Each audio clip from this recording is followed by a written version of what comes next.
আমরা পড়ব বক্রতা ব্যাসার্ধ সমান 2 গুণিত ফোকাস দৈর্ঘ্য, অর্থাৎ দর্পণের ক্ষেত্রে যেটা বক্রতা ব্যাসার্ধ যাকে আমরা আর বলি, এই আর সমান হচ্ছে 2 ইন্টু এফ। এবার বক্রতা ব্যাসার্ধ কোনটা না, এটা দেখো একটা দর্পণ, আমি অবতল দর্পণে এঁকেছি। এই অবতল দর্পণের এটা হলো কেন্দ্র। তা যদি সেটা কেন্দ্র হয় তাহলে এই কেন্দ্র থেকে দর্পণের যে দূরত্ব, কেন্দ্র থেকে এই যে দূরত্ব, কেন্দ্র থেকে গোলীয় দর্পণ যদি পুরা গোল হতো তাহলে কেন্দ্র থেকে যে দূরত্ব এগুলিকেই বলা হয় ব্যাসার্ধ। তাহলে এখানে একটি ব্যাসার্ধ, এখানে একটি ব্যাসার্ধ, দুটি ব্যাসার্ধ এখানে আঁকা আছে, কিন্তু সি থেকে বি অর্থাৎ বিসি একটি ব্যাসার্ধ, আবার সি থেকে পি পিসি সেটিও একটি বক্রতা ব্যাসার্ধ, এবং যেটাকে আমরা আর অক্ষর দ্বারা লিখেছিলাম। যেখানে আমরা পড়েছিলাম গোলীয় দর্পণের কয়েকটি সংজ্ঞা, সেখানে কিন্তু আমাদের বক্রতা ব্যাসার্ধ ছিল। তারপরে কি আছে, ফোকাস দূরত্ব। কোনটা ফোকাস দূরত্ব না, ফোকাস দূরত্বকে ছোট হাতের এফ অক্ষর দ্বারা লেখে। কোনটা ফোকাস দূরত্ব না, এইটা ছিল দেখো প্রধান ফোকাস এফ। আমরা বলেছিলাম যে এই যে বক্রতা, এটা মেরু, এই মেরু থেকে যে প্রধান ফোকাস, এই দূরত্বটাকে বলা হচ্ছে ফোকাস দূরত্ব। অর্থাৎ এই জায়গাটাকে আমরা ছোট হাতের এফ করে লিখেছিলাম, পি থেকে এফ, এটাকে বলা হচ্ছে ছোট হাতের এফ অর্থাৎ ফোকাস দূরত্ব। এইবার আমাদের আজকে প্রমাণ করতে হবে আর সমান 2f। তা দেখো এখানে যে ছবিটি অঙ্কন করা আছে সেই ছবিটা আগে আমি একটু বলে দিই, যে একটা রশ্মি প্রধান অক্ষের সমান্তরাল, এটা এই লাল লাইনটা প্রধান অক্ষের সঙ্গে সমান্তরালে একটি রশ্মি এসেছে এবং দর্পণে পড়েছে। এবার আমরা জানি প্রধান অক্ষের সমান্তরালে যখন কোনো রশ্মি আসে সেই রশ্মিটি ফোকাস দিয়ে পেরিয়ে যায়। এই যে প্রধান ফোকাস, এটা দিয়ে বেরিয়ে যাচ্ছে। ওকে, এবার দেখো এই যে এটা প্রতিফলন হলো, তাহলে প্রতিফলনের নিয়ম মেনে হয়েছে। তাই আমি এখানে দেখো বি থেকে সি পর্যন্ত একটা লম্ব টেনেছি, অভিলম্ব। তাহলে কি হয়, এই অভিলম্বের সঙ্গে যে রশ্মিটা আপতিত হলো অর্থাৎ এ বি, এই এ বি আপতিত রশ্মি আর এই বিসি হলো অভিলম্ব। তাহলে অভিলম্বের সঙ্গে আপতিত রশ্মির কোণ, এই যে কোণটা, যে কোণটার নাম হচ্ছে এ বি সি, এই কোণটাকে বলে আপতন কোণ। আবার এই কোণটার এই কোণটা সমান, কেননা আপতন কোণ প্রতিফলন কোণ সমান, এটা প্রতিফলন কোণ, কি নাম, সি বি এফ। তাহলে আমি এখানে লিখলাম কোণ এ বি সি সমান কোণ এইটা সি বি এফ, আমি এটা তো দাগ দিলাম, কোণ সি বি এফ। ওকে, তাহলে এই দুটি কোণ সমান। এইবারে দেখো আমি যদি ছবিটা একটু মুছে দিই তাহলে দেখো তোমরা একদম পরিষ্কারভাবে বুঝতে পারবে যে এই পরে আমি কি করছি। এই যে দেখো এখানে যে কালো লাইনটা দেওয়া আছে, এই কালো লাইনটা একটু ভালো করে দেখো, এই যে লাইনটা যেটা আমাদের অভিলম্ব, দেখো এখানে এই যে এইটা একটু এস এর মতো ছবিটা দেখাচ্ছে, এস, এইটা আর এটা সমান্তরাল। এবি রশ্মিটা প্রধান অক্ষের সমান্তরাল, তাহলে প্রধান অক্ষ আর এবি রশ্মি পরস্পর সমান্তরাল। যদি দুটি সমান্তরাল হয় তাহলে বিসি হবে ভেদক। বিসি যদি ভেদক হয় তাহলে এই কোণটি আর এই কোণটি, এই দুটি কোণ পরস্পর কি হবে, সমান। কেননা দেখো একান্তর কোণ এস এর কাজে হয়েছে, তাহলে এই একান্তর কোণ দুটি সমান। কে সমান, A B C R B C F. তাহলে আবার লিখলাম কোণ এ বি সি সমান কোণ B C F, A B C সমান কোণ বি সি এফ। ওকে, তাহলে এখান থেকে আমরা যেটুকু বুঝতে পারছি সেটা হচ্ছে, দেখো এই এবিসি তার সঙ্গে একবার আমি আবার ছবিটা করে দিচ্ছি, পুরো ছবিটা, এই যে তোমরা ছবিটা দেখো, এই এবিসি এই কোণের সঙ্গে এই কোণটা সমান, এটা আবার ওই এবিসি কোণের সঙ্গে এই কোণটাও সমান। তাহলে কি দাঁড়ালো দেখো, এইটা এইটা এইটা, এই তিনটি কোণই সমান। এখন তিনটার দরকার নেই, আমি বলছি এই কোণটা আর এই কোণটা তো সমান, ঠিক? এই সমীকরণ থেকেও পাওয়া যাবে। দেখো এই সমীকরণের বাঁ দিকে আছে এবিসি, এরও বাঁ দিকে আছে এবিসি, তাহলে বাঁ দিক দুটি যদি সমান হয় ডান দিক দুটিও সমান হবে। তাহলে কে সমান হলো, অতএব কোণ সিবিএফ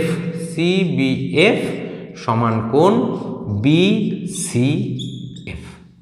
এবার দেখো সিবিএফ কোণটি একটু ভালো করে দেখা যাক। আমি আবার এখানটা মুছে দিলাম, তোমরা একদম পরিষ্কার বুঝতে পারবে। দেখো ভালো করে মুছে দিচ্ছি আমি। এবার দেখো সিবিএফ এই কোণটা, বিসিএফ এই কোণ, অর্থাৎ এই দুটি কোণ সমান। এবার দেখো এই যে একটা ত্রিভুজ দেখতে পাচ্ছ, ত্রিভুজটার নাম হচ্ছে বিসিএফ ত্রিভুজ। এই বিসিএফ ত্রিভুজে দেখো এই কোণটি আর এই কোণটি সমান। তাহলে যদি কোনো ত্রিভুজের দুটি কোণ সমান হয় তার দুটি বাহু সমান হবে। কোন কোন বাহু দুটি সমান হবে? না এই কোণের জন্য এই বাহুটা আর এই কোণটার জন্য এই বাহুটা পরস্পর কি হবে? সমান। তাহলে আমি এখানে লিখলাম ত্রিভুজটার নাম লিখছি BCF। BCF এর দুটি কোণ সমান হয়ে আছে আগেই। এই যে CBF এই কোণটি আর BCF এই কোণটি BCF, দুটি কোণ সমান, তাহলে দুটি বাহু সমান। কোন কোন বাহু দুটি? BF আর CF। তাহলে এটার হলো BF সমান CF, এই দুটি বাহু সমান। আমার দাগ দেওয়া হয়েছে। আবার আমি ছবিটা পূর্ণ করে দিচ্ছি। এখান থেকে একটা সমান্তরাল রশ্মি এসেছিল যার নাম ছিল AB।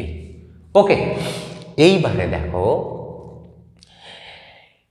BF আর CF সমান, ঠিক। এবার আমাদের যে দর্পণগুলি হয় আমি একটি দেখাচ্ছি। মনে করো এটা একটা দর্পণ। ওকে, এই দর্পণের দেখো এটা যদি ফোকাস হয় F আর এটা বক্রতা কেন্দ্র C, তাহলে এই যে বক্রতা কেন্দ্র থেকে এখান পর্যন্ত এই যে CP আর এই বক্রতা কেন্দ্র থেকে যদি আরেকটি টানি C থেকে B, তাহলে CP আর CB এই দুটি বাহু সমান, কেননা এটা তো দুটি বক্রতা ব্যাসার্ধ। CP CB সমান বক্রতা ব্যাসার্ধ। কিন্তু যদি আমরা বলি না CB না, এখান থেকে যদি টানি PF আর BF এই দুটি কি সমান হবে? হবে না। কেন? না এটা ছোট হবে, এই বাহুটা ছোট হবে দেখো, আর এই বাহুটা কি হবে বলতো? অনেকটা বড়। আবার যখন এই দর্পণটা আরেকটু ঘুরবে তখন এই বাহুটা আবার আরেকটু বড় হয়ে যাবে, তাই তো? তাহলে কি হচ্ছে দেখো, এই যে PF আর এই যে BF এই দুটি বাহু কিন্তু সমান নয়, এটা ছোট এটা বড়, আবার তার থেকে এটা আবার অনেক বড়। কিন্তু যদি দর্পণটা আমি এতটা না বর্ধিত করি, যদি দর্পণটিকে ছোট করি, আরেকটু ছোট করলাম, তাহলে দেখো এই বাহুটা এখানে যাবে, ঠিক। এবার দেখো কি মনে হচ্ছে? PF আর BF যেন খুবই, এটা আর এটা যেমন মনে হচ্ছে যেন পুরোপুরি সমান হয়ে গেছে আস্তে আস্তে। আরেকটু কাছে যদি আমরা এই বাহুটাকে করি, এটাকে এই দর্পণটাকে যদি আরেকটু একদম ছোট দর্পণ নিলাম, এই ছোট্ট একটি দর্পণ, এই ছোট্ট দর্পণ এবার যদি আমরা টানি, দেখো এবার মনে হচ্ছে না PF আর BF পরস্পর কি বলতো? সমান। যত দূরে যাবে দর্পণ যদি বড় হয়, যত দূরে যাবে তত PF আর এই BF আলাদা আলাদা হবে। কিন্তু যখনই কাছে চলে আসবে তখনই কিন্তু এই দুটি BF আর PF পরস্পর কি হবে? সমান। এটাকে আমরা কি বলি? এই যে ছোট্ট দর্পণ, এটাকে আমরা বলি দর্পণের উন্মেষটা কম, খুবই কম, এবং তার সঙ্গে যে রশ্মি, এই রশ্মিগুলিকে বলি আমরা উপাক্ষীয় রশ্মি। তাহলে কাকে উপাক্ষীয় রশ্মি বলছি? যখন কোনো একটি আলোক রশ্মি প্রধান অক্ষের সঙ্গে সমান্তরালভাবে আসে কিন্তু প্রধান অক্ষের সঙ্গে খুব কাছাকাছি আসে। এখানে যেন দেখো মনে হচ্ছে প্রধান অক্ষ থেকে অনেকটা দূরে আছে।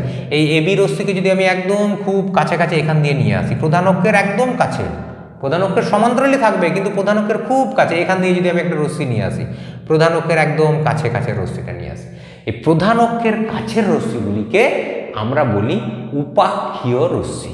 তাহলে এক্ষেত্রে কি হবে না, এক্ষেত্রে দেখো যদি রশ্মিটা উপাক্ষীয় রশ্মি হয়, উপাক্ষীয় রশ্মির ক্ষেত্রে, উপাক্ষীয় রশ্মির ক্ষেত্রে অর্থাৎ রশ্মিটা এত দূরে না গিয়ে যদি খুব কাছে যেত, একদম খুব কাছে যেত, তাহলে সেক্ষেত্রে কি হতো? আমি আবার একটু ভালো করে তোমাদেরকে দেখাচ্ছি। দেখো তোমাদের যদি এই জায়গাটা একটু অসুবিধা হয় তাহলে আমি আরেকটু পরিষ্কার করে করছি। একদম দর্পণটা আমি এঁকে দেখাচ্ছি, এই যে গোলীয় দর্পণ। ওকে, এটা প্রধান অক্ষ হয়েছে, এটা কেন্দ্র C, এটা ফোকাস F। এবার একটি আলোক রশ্মি আসছে, দেখো সে কেমন হবে? একদম দর্পণের প্রধান অক্ষের সঙ্গে সমান্তরাল, প্রধান অক্ষের সমান্তরাল কিন্তু খুব কাছে। এই যে দর্পণের খুব কাছের রশ্মিগুলি, এইগুলি রশ্মিগুলিকে বলা হয় উপাক্ষীয় রশ্মি। প্রধান অক্ষের সঙ্গে খুবই কাছে, প্রধান অক্ষের সমান্তরাল কিন্তু প্রধান অক্ষের খুব কাছের রশ্মি, এগুলিকে বলা হয় উপাক্ষীয় রশ্মি। এবং এদের ক্ষেত্রে যদি এটার নাম P হয়, এটার নাম যদি B হয়, এবার দেখো এই লাইনটা তুমি বর্ধিত করো, BF আর PF পরস্পর কি হবে বলো তো? সমান।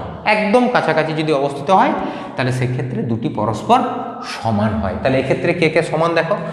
BF আর PF, ঠিক।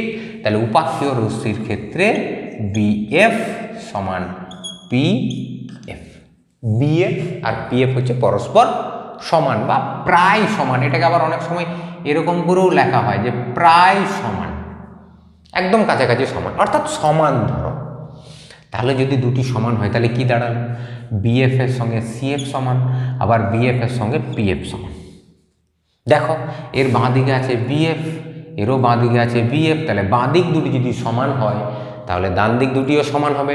ডান দিকে কে কে আছে দেখো, ডান দিকে আছে সিএফ সমান পিএফ, তাহলে এই দুটি সমান হলো। তাহলে কে কে সমান হলো দেখো, সিএফ আর পিএফ এই দুটি সমান। অর্থাৎ এক কথায় বলতে গেলে এই বাহুটি এই বাহুটি এই বাহুটি তিনটি পরস্পর কি হলো বলো তো, সমান। ওকে, এইবার পিসি, পি থেকে সি, পিসি সমান, দেখো পি থেকে সি এটাই তো বক্রতা ব্যাসার্ধ, সিপি বা বিসি এগুলি বক্রতা ব্যাসার্ধ। তাহলে পিসি সমান, এই পিসি সমান PF plus CF, PF plus CF.